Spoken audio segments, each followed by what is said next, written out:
안녕하십니까? 전 올해 58살이 된 주부이고 동갑내기 남편과 슬아의 예쁜 딸아이 둘을 기르고 있어요. 이젠 하나로 줄었지만 말이죠.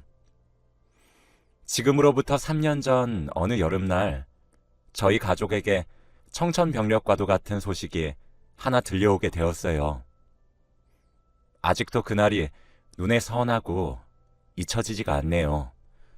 그날 새벽에 일을 마치고 지친 채로 돌아올 큰딸을 맞이하기 위해 저와 남편은 깜짝 선물까지 준비하고 기다리고 있었습니다. 그런데 전화가 한 통 오더군요. 딸아이로부터 걸려온 전화였습니다. 보통 저희 부부가 그 시간에 잠을 자고 있어 저희 딸은 일부러 전화를 걸지 않거든요. 그래서 그런지 그 전화 벨소리가 제겐 참 불길하게 들려왔었습니다. 부모의 촉은 피할 수 없다고 하더니 전화에서 들려온 것은 바로 저희 집 첫째 딸의 사고 소식이었어요. 우리 딸의 이름을 말하고 보호자가 맞냐며 물어보고는 바로 응급실로 오라고 하더라고요. 위급한 상황이라고 하면서 말이에요. 저희 집 두 딸아이들은 할머니에 대한 애착이 굉장히 강했습니다. 그 이유도 그럴 수밖에 없었던 것이 저와 남편이 둘 다 돈을 벌어야 해서 아이들이 부모 손에 자라지 않고 저희 어머니 손에 자랐거든요. 아이들에겐 외할머니인 셈이죠. 매일 아침 함께 온 가족이 함께 집을 나서서 저희 어머니께 아이들을 맡기고 저희 부부는 각자 일을 하러 갔고 저녁에 아이를 데리고 집을 가거나 종종, 아니 꽤나 자주 어머니께 아이들의 잠자리도 부탁하고는 했습니다. 적어도 일주일에 이틀 정도는 어머니네 집에 재웠던 것 같아요. 그래서 어머니의 집에도 저희 아이들의 옷이며 짐이며 많이 있었습니다.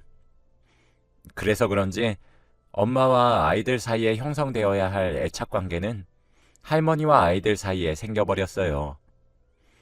그래도 아이들은 저와 저희 어머니 둘 다 너무 사랑해 주었습니다. 순하기도 얼마나 순했는지 할머니랑 헤어져도 할머니 잘 자 하며 저를 따라왔고 제가 미안하다고 오늘 할머니 집에서 잘 수 있겠냐 물으면 엄마 화이팅 사랑해 라고 하며 응원해 주곤 했죠.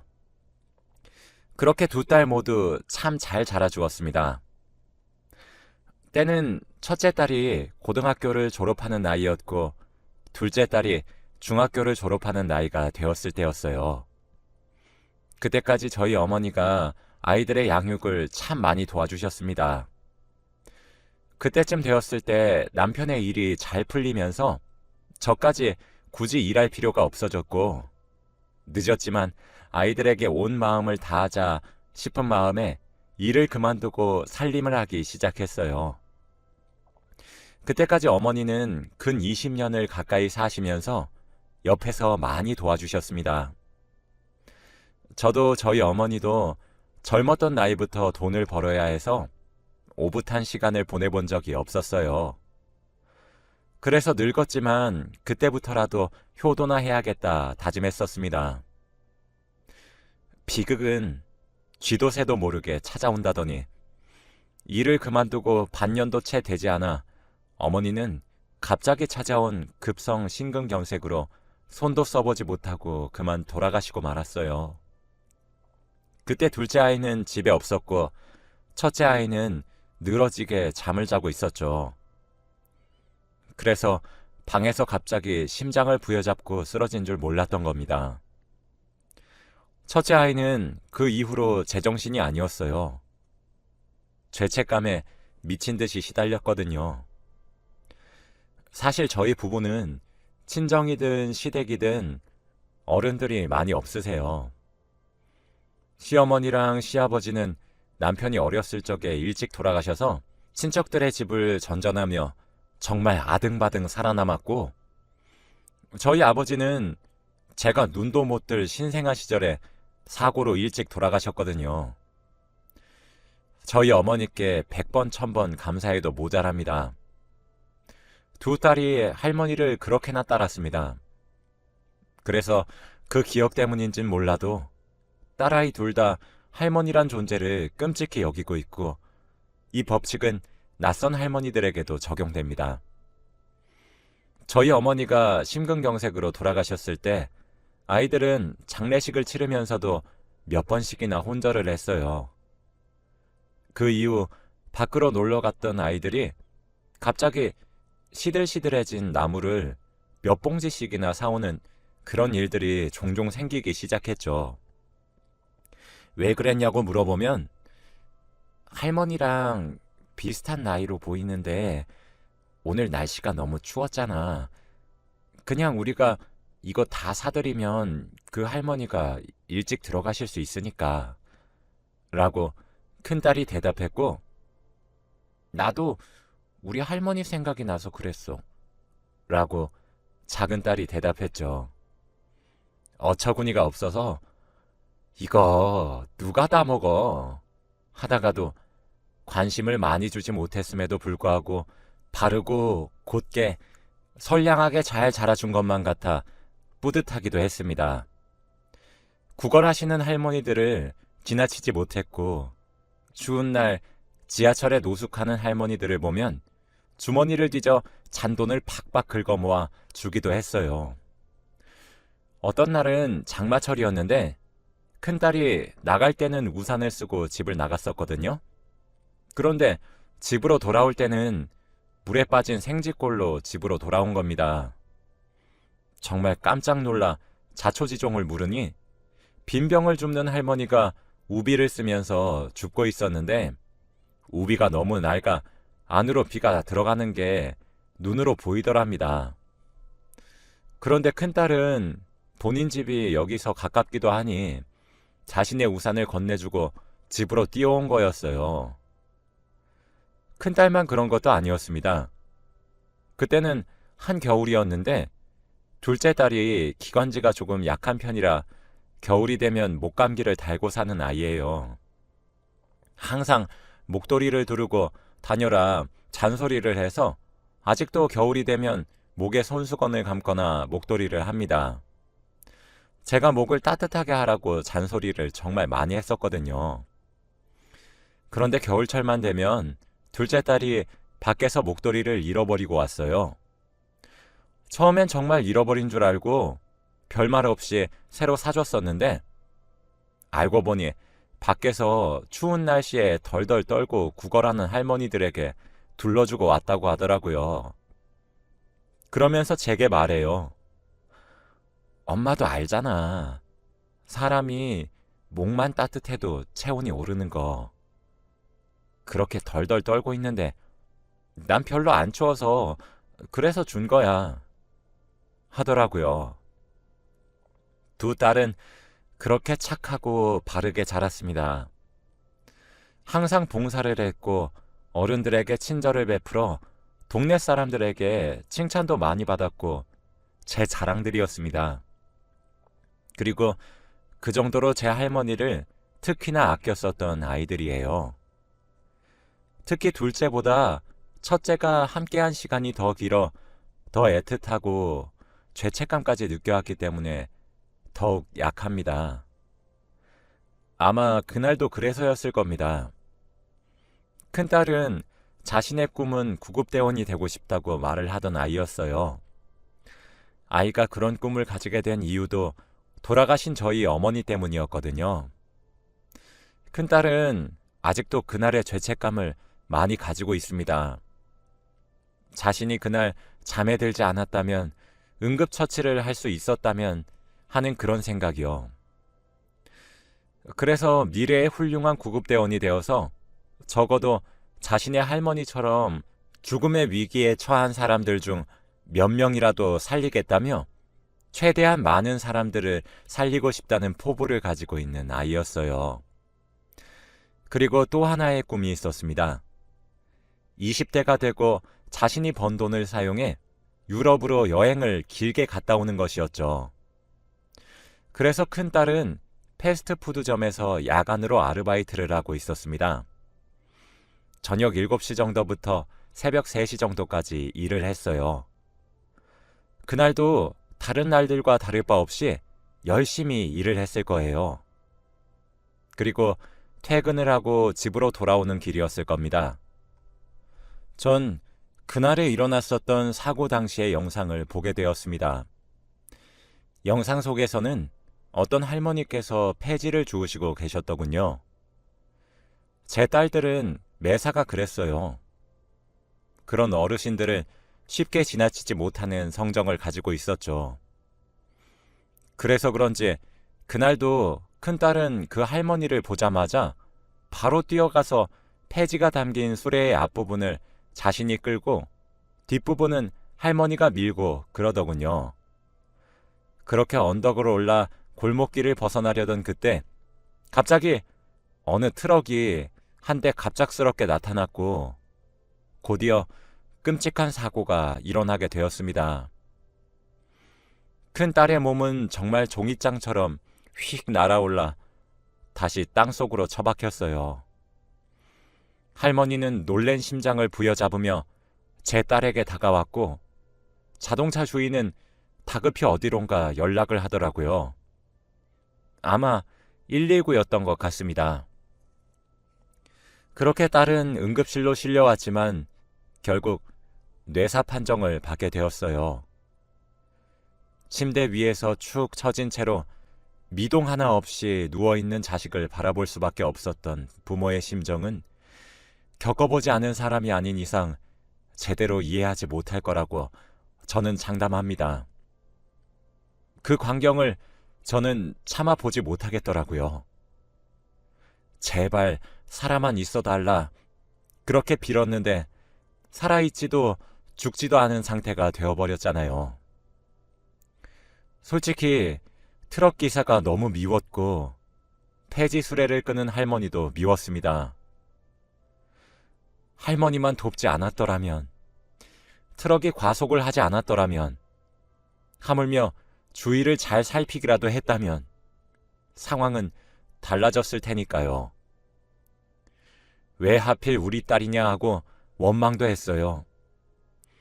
남들 돕는 것이 나쁘다는 건 아니지만 왜 자기 자신을 챙기지 않고 먼저 가려고 하는지, 부모 가슴에 대못은 왜 박는 건지 얼마나 한이 맺히던지. 하지만 할머니는 죄가 없잖아요. 제 딸이 돕고 싶어서 도왔던 거니까요. 결국 모든 화살이 트럭을 운전했던 기사님께 돌아갔습니다.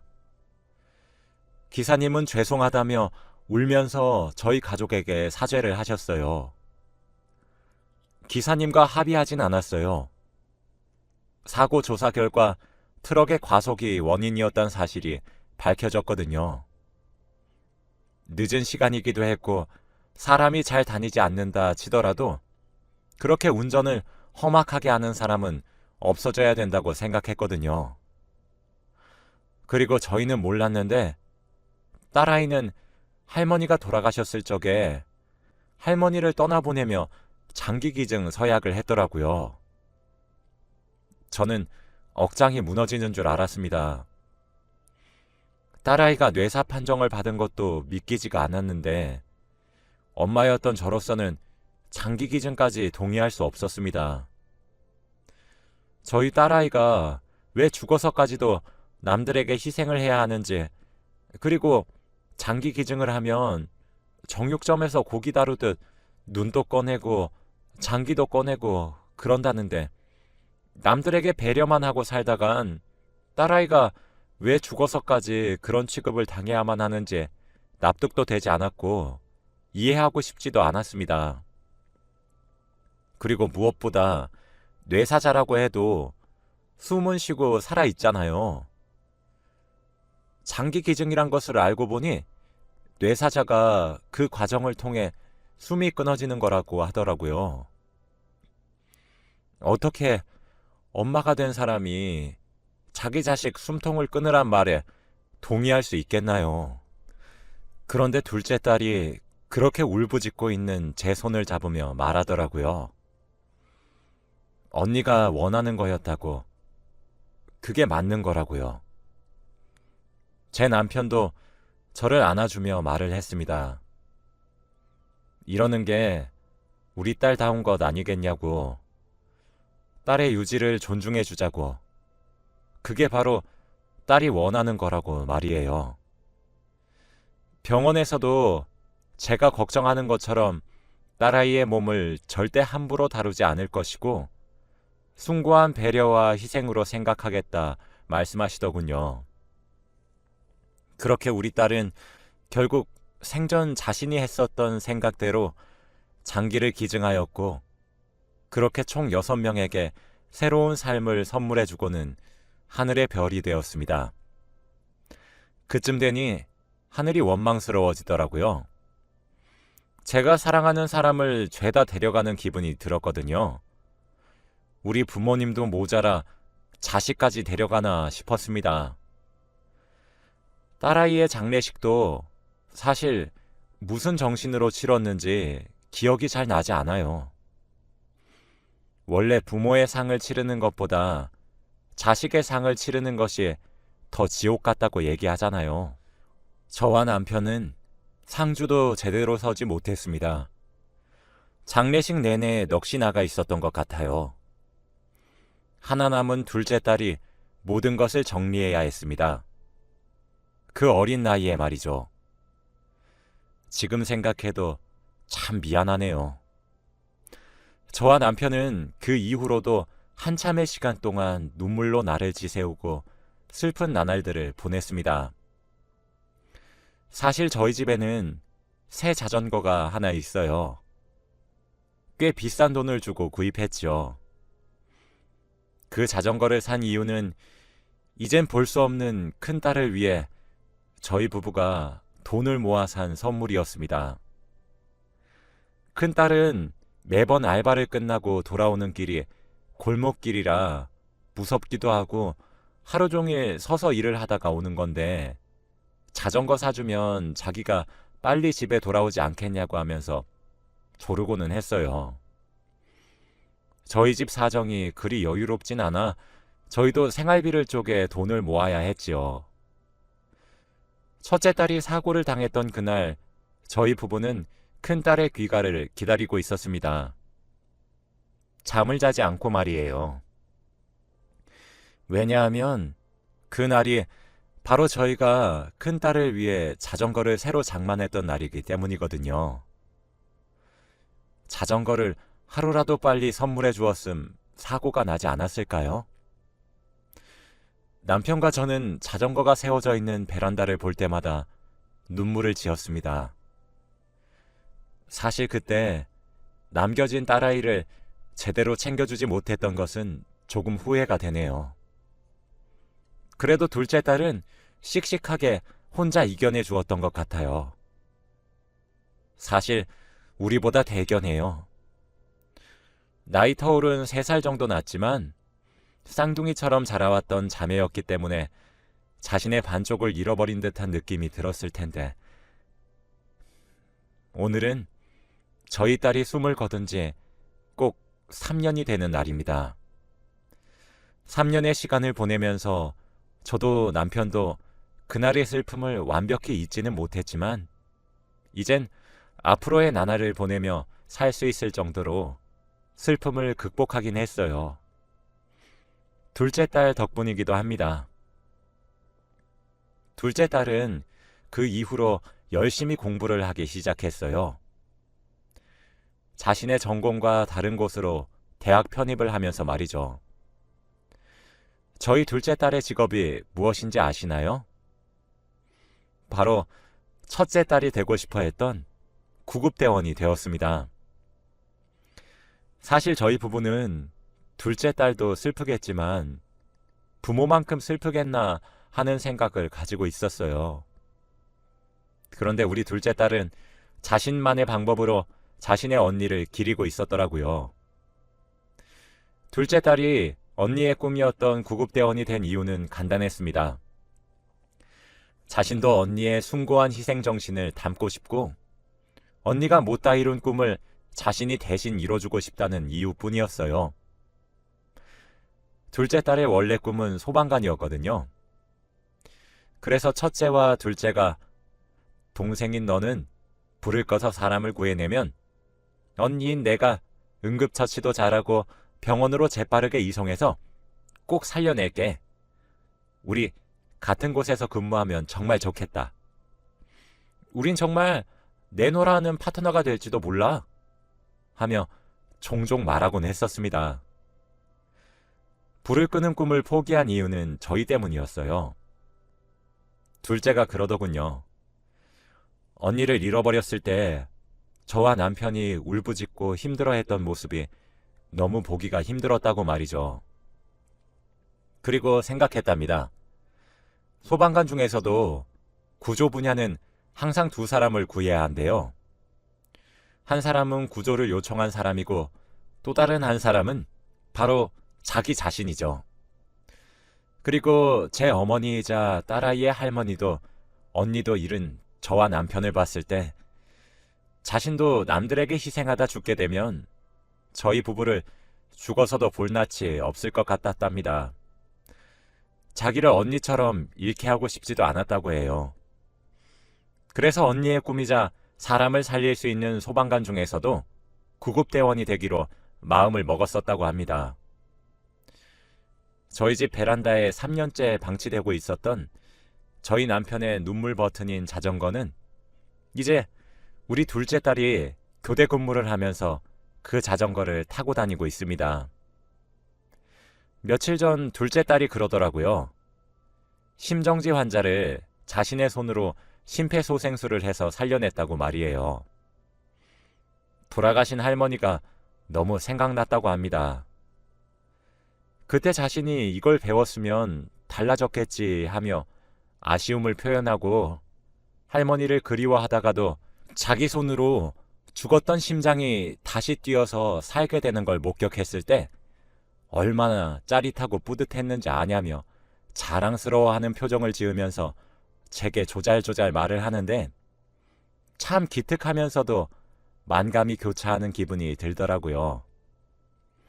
사실 화재 현장이든 응급 현장이든 둘째 딸이 받게 될 트라우마가 많이 걱정이 되었었는데 둘째 딸아이를 보면 괜찮다는 생각이 들어 마음이 놓이는 것도 있었습니다.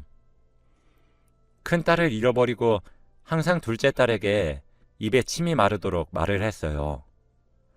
어딜 가든 네 몸 먼저 챙겨달라고 말이에요.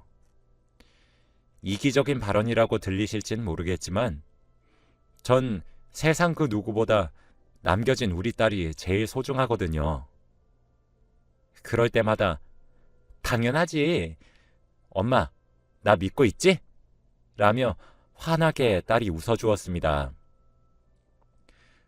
첫째도 둘째도 딸내미 둘 모두 제 손을 많이 타지도 않았는데 누굴 닮아서 어쩜 저리 항상 기특하고 예쁘게 자랄 수 있었던 건지 감동적이더라고요. 그런 딸을 보면서 저도 일상으로 점점 돌아오려고 노력하고 있어요. 아이를 잃은 이후 제 삶은 피폐해질 대로 피폐해졌었는데 남은 아이를 위해서라도 제가 일어서야 될 것 같습니다. 그래서 저희는 다음 달에 이사를 가요. 지금 살고 있는 집엔 우리 큰딸의 흔적이 너무 많이 남아있어서 제가 슬픔을 극복하지 못하고 있거든요. 물론 큰딸을 잊겠다는 이야기가 아닙니다. 그저 가슴에 묻어두고자 해요. 항상 그리울 것이고 죽을 때까지 우리 딸이 생각나겠지만 말이죠. 제 이야기를 들어주셔서 감사합니다.